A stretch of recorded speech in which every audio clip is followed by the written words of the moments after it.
Hey there, let's talk about the winter solstice. I absolutely love following the holidays of the wheel of the year. They have been so transformational in me recovering from burnout, feeling more rooted in the natural world, creating more peace in my life. And it's been very cool to see them gaining in popularity. I've been following the holidays of the wheel of the year for about a decade. In this video, we are going to talk what the heck is the winter solstice?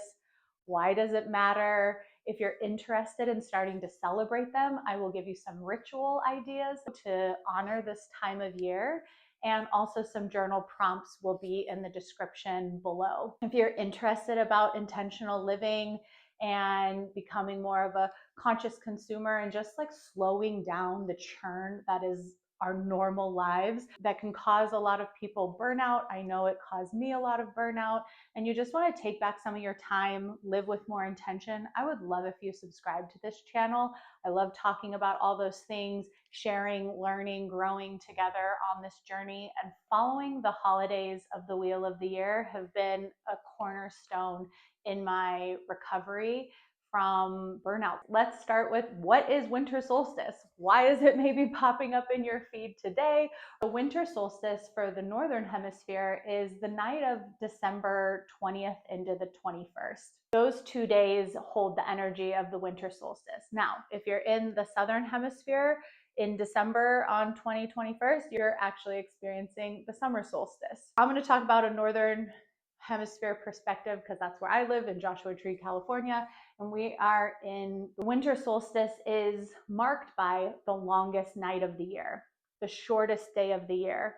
And starting on December 22nd and onward, the days will begin to grow minute by minute, and we'll get more and more daylight as we go through the year. So this is really that moment in the sand where we are in the deepest, darkest part of winter. And there are a lot of traditions that have been happening across our globe celebrating winter solstice, summer solstice, these types of holidays. So the wheel of the year is marking these times that are more rooted in what's happening in the natural world. When the sun is waning and we're getting less daylight hours, that's that mark from fall equinox. I have a video all about that I made earlier this year.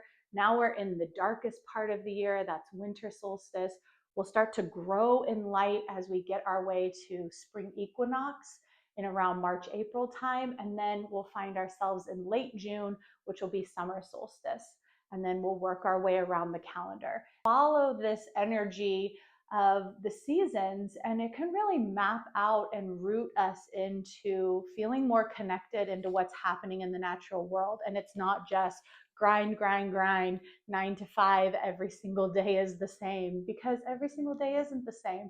And we're not separate from what's happening in the natural world, even though that's what our capitalistic culture tends to encourage us to believe. Rooting into these holidays and celebrating the wheel of the year celebrations have been so key in bringing more intention into my life. Contrary to what I've been seeing currently in my feed talking about winter solstice, I personally don't believe it is a time of goal setting, intention setting, all of that sort of type of magic. That feels very spring energy to me, or waxing into the springtime energy.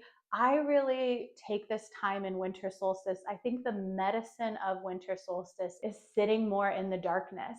That is something that is typically pretty uncomfortable for us. There is such good medicine there, right? If you think of a seed is in complete dark soil before it can actually grow. Intentions and dreams are grown from within that dark space. And so I believe that the winter solstice is such a beautiful time to stay connected to your intuition. Really slow down and think about what is happening for you right now, what's coming up in your life. That is the medicine of this really dark night, the longest night of the year. We're saying goodbye to the sun. And as it comes the next day, we're welcoming back in that brightness and that warmth. And in cultures for thousands of years across the globe, there has been a lot of traditions around checking in on your communities during this very dark time, this midpoint of the winter. Is everyone doing okay? Does everyone have enough? You share resources across. That's where we get a lot of our traditions around Christmas, around gifting. It actually comes from a lot of these traditions around Yule and Winter Solstice, around checking on your community. It's a beautiful time to maybe give to your local food bank and really honoring this time of checking in on others, seeing how they're doing in this harder time of the winter. It's a good time to just reflect and see what you can give back to your community, to your family members. On top of the winter solstice, for many of us, there's Hanukkah, there's Christmas, there's other holidays that are very like social and uplifting and happy. And there can feel kind of a dissonance that maybe you're feeling where you're like, I want to hunker down. I want to get under the blankets, drink a hot cup of tea, and just like be with myself. But I do have a desire to also like be with family or be with friends, be with community in moments. And I think that that is really that like that tension of our natural body that's connected to the natural world, observing this more dark time that is a more inward reflective time. Sitting with that darker intuitive space with ourselves doesn't have to be like super heavy or really scary. It's something that I feel like in our culture we tend to shy away from, but there can be so much hope that comes from being in the darkness, knowing that the light is going to start coming back. The days are going to get longer. There's going to be more warmth. There's going to be more light. There's going to be more time to spend outside with communities.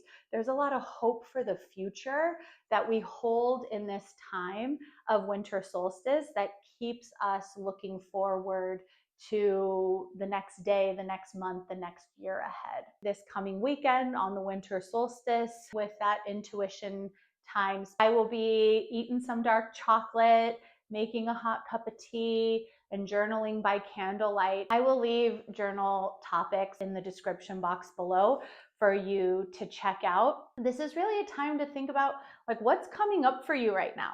There's a reason why. Like if you're having this struggle that you're like, this is a really challenging thing that I'm really ready to let go. I don't know why this is back again.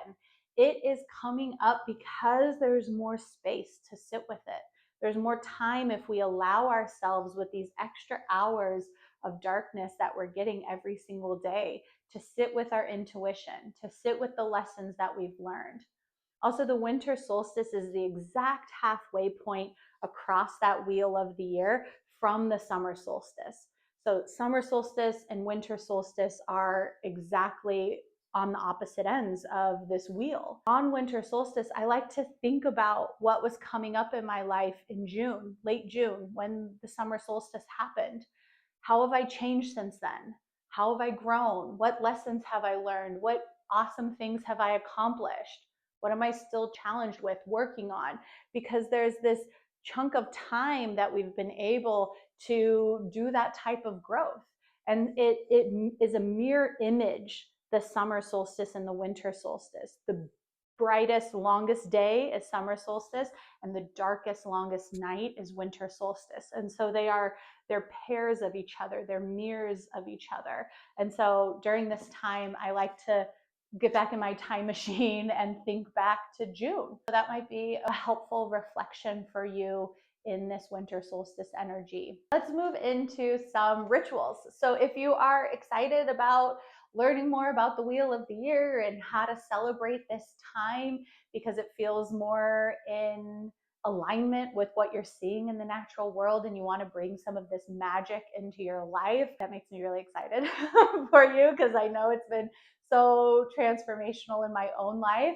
So I just want to give you some ritual ideas. Many of us in the Western world have heard about the Yule log and or Yule tradition, and that is very tied to winter solstice for a specific like Northern European culture. Why we bring evergreens into our house as Christmas trees. They're actually like Yule trees. And the reason why our ancestors, at least I am speaking from my ancestral traditions from Europe, We would bring evergreens into the home as a symbol of light when everything else was dead in the landscape, hibernating, all leaves gone, all fruits, all trees are barren, but evergreens still have that light, the spruces, the firs, the pines. And so they bring pine trees into the house as a reminder that light is going to come back, that life is going to come back. So the evergreens really have this beautiful, witchy, ceremony, earth-based tradition. And it's pretty cool to see that it's like still infused in our normal culture through Christmas trees. But when you root back and you see its lineage, it actually is rooted in this earth-based tradition of reminding ourselves that the light is going to come back, that we're going to make it through this really dark part of winter, and there is going to be more spring, more light, more warmth, more growth to come. If you have a Christmas tree in your home, that's a part of your family's tradition. It's kind of cool to see it with this other lensing of this, winter solstice celebration.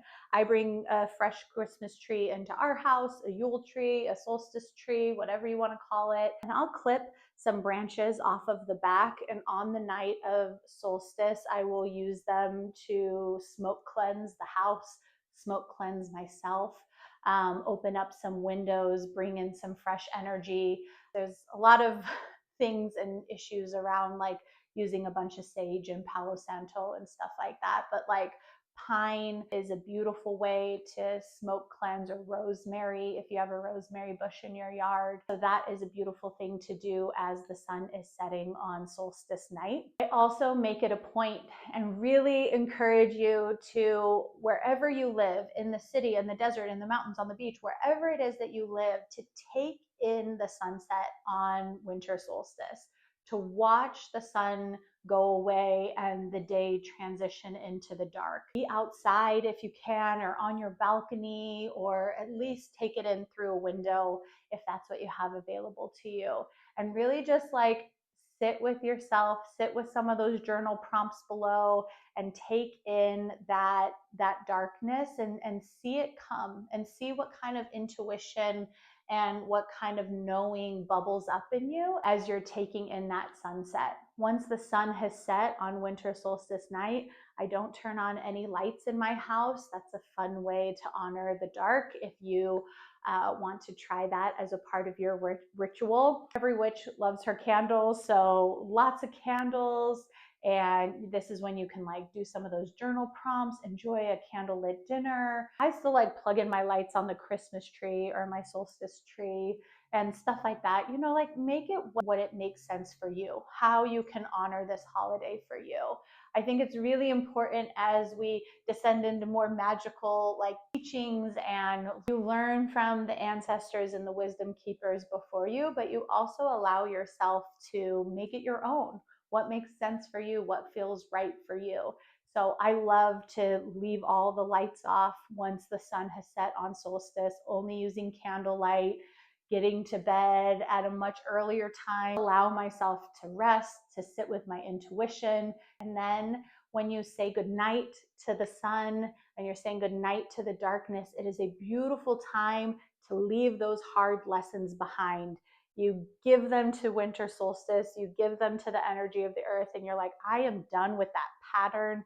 I am done with that challenging behavior, that darker part of me that I don't want. Whatever it is that you're ready to let go of, like leave it in the darkness of the solstice night.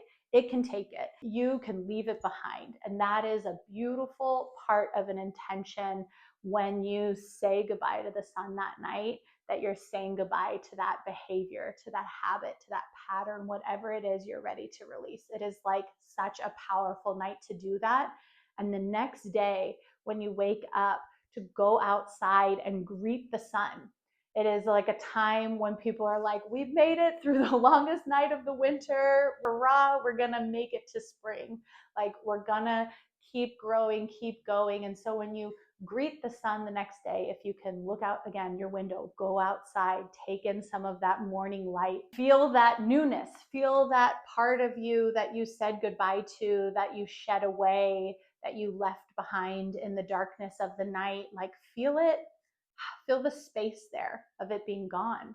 And then there's that void again, that dark void that then you can start to fill with your dreams and your intentions as we move forward. For me, I feel like winter solstice, the energy and the medicine of winter solstice is sitting with that dark night, that intuition, not trying to fill it with all your dreams and your wishes and your desires. Not yet. There's time for that. There's time for that as we move to the spring equinox. So saying goodbye to the sun, lighting candles, welcoming the sun, and having that fresh perspective of the new day. And that's what so much about magic is like trusting that your intuition is enough to change. Your mindset is enough to create new habits and new pathways for yourself. You are fully magical and capable of changing whatever it is that you want, rooting in the lessons that you've learned, even if they've been a little challenging. I know 2025 has been a hard year for a lot of people. Be brave and sit with that darkness, but allow it to like shed and release what you need to let go of. Tell yourself, I can learn, I can grow. That is my mantra during the winter solstice. If you want to borrow it, I would be so happy for you to use it as well. I learn, I grow, I learn, I grow. That is the beautiful lesson that is here for us with the winter solstice. I would love to know how you are going to be celebrating the winter solstice. If you're going to give one of the journal questions try, if you're going to light a candle and just like dim the lights on winter solstice night, whatever it is, I would be so grateful for you to share with me in the comments below and to subscribe to this channel. And if you're interested in the winter solstice, I'm going to assume that you'd also be interested in following and doing moon magic. And so I will link that playlist here. During this winter solstice in 2025, it is also happening at the same time as a new moon, which is just extra dark. So there's no moon in the sky. It is winter solstice. We have a lot of that darkness happening. I wish you a really beautiful winter solstice where you leave behind what no longer is serving you and you welcome in some beautiful light on the new fresh day of December 21st. And I will see you all in my next video. Bye, everyone.